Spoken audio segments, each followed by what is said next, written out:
All right, AP Human Geography classes. Here's our next unit, religion. And what we're going to focus on first is where are religions distributed? Like literally where they are.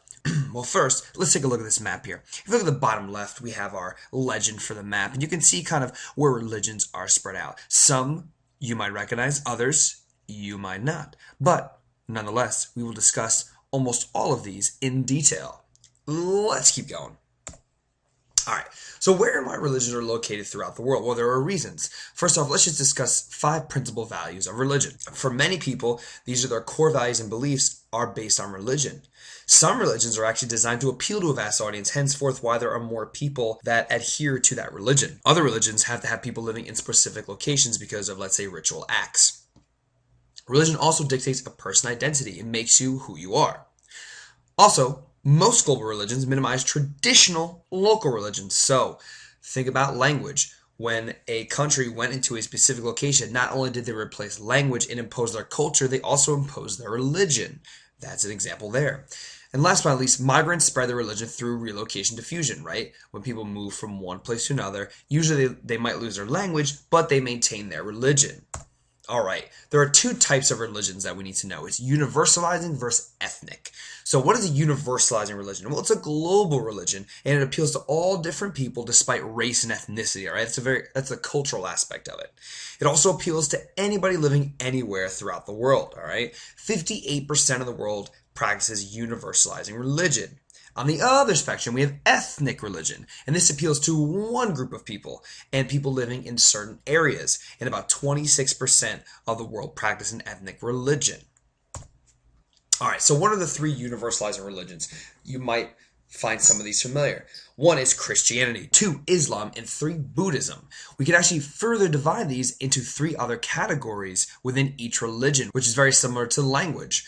1 for religion being a branch, which is the large fundamental division within the religion. We'll talk about that. 2nd being a denomination, which is the division of a branch. And last but not least is a sect, which is a small group that has divided from the congregation of a denomination. Whoa. All right, we'll talk more about those. Let's go. Let's first talk about Christianity. If you look at the map here, worldmapper.org is a great site like we've used before. You can see where Christianity is concentrated. Now, there's more than 2 billion adherents or people who practice the religion, and it's most widely distributed, as you can see by the map here, in North America, South America, Europe, and some parts of Africa. Now, what are the branches of the Christian religion? Well, there are 3 major ones. One's Roman Catholic, the most popular, 2nd Protestant, and 3rd Orthodox or Eastern Orthodox. Now, within the Western Hemisphere, 90% of people adhere to the Christian religion. All right, that's a huge majority. Now, other denominations, yes. For example, the Protestant denomination can be broken down even further into Lutheran and Anglican. So you can even break down Roman Catholic further and even Eastern Orthodox further. But suffice to say, that's one example. There's also Maronites, which are located in Lebanon, and they actually are a religious group that also focuses on political unrest and trying to fix that. All right, let's keep going to the next one, Islam. Now, Islam has 1.3 billion people that adhere to it, so it's a little less than Christianity. It's predominant in the Middle East, North Africa, and Central Asia. It is important to note, though, that 50% live in Indonesia, Pakistan, Bangladesh, and India, not in the heart of the Middle East like most people think. Some interesting facts here. Islam in Arabic means submission to the will of God, and Muslim in Arabic means one who surrenders to God. All right, Islam branches into denominations and sects. Well, branches. There are 2 major branches. There's the Sunnis and the Shiites, or the Shia. And obviously you can see the Sunnis make up the large representational of the Islam religion. There's really no real denomination, but there are sects. In fact, the most popular one is the Nation of Islam, which is founded under Elijah Muhammad in Detroit in 1930 in the United States. One follower that probably you all are familiar with is Malcolm X. And again, they do believe in the Islam religion, but they may do things a little bit differently. All right, let's talk about Buddhism.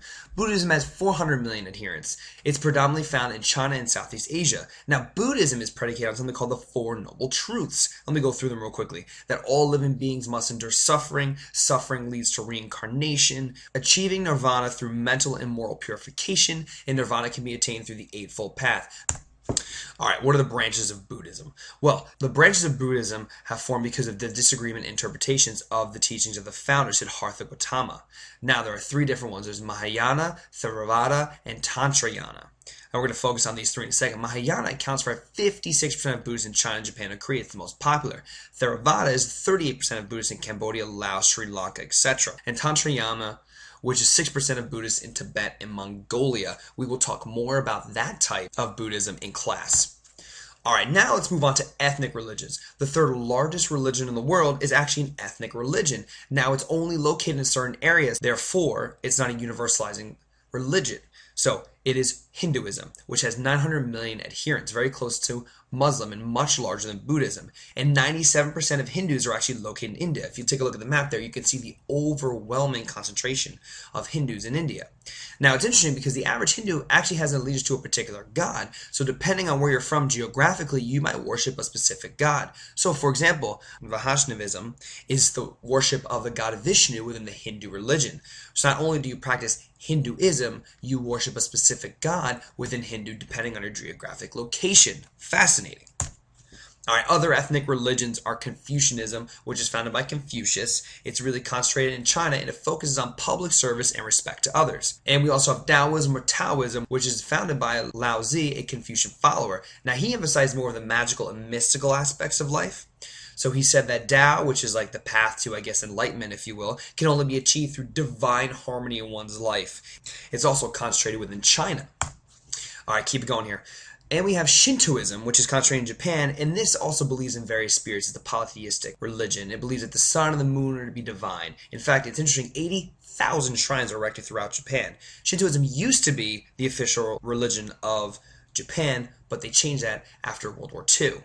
Judaism is another ethnic religion. Now, it's one of the three Abrahamic religions, and they believe in the fact that the Messiah has not come yet, whereas Christianity believes the Messiah already has through Jesus. And these groupings are concentrated within the U.S. and Israel. Although Judaism is the most widespread ethnic religion, it is nonetheless considered an ethnic religion, not a universalizing one. And the last one that we're going to discuss is animism. There are about 100 million adherents concentrated within Africa. This is an indigenous type of religion, and they believe in that everything from stones to thunderstorms has some sort of spirit. It might be hard to think about the world like that, but nonetheless, this religion does. All right? I know a lot of information. All right, we're going to talk a lot about this in class over the next couple days. I'll see you then.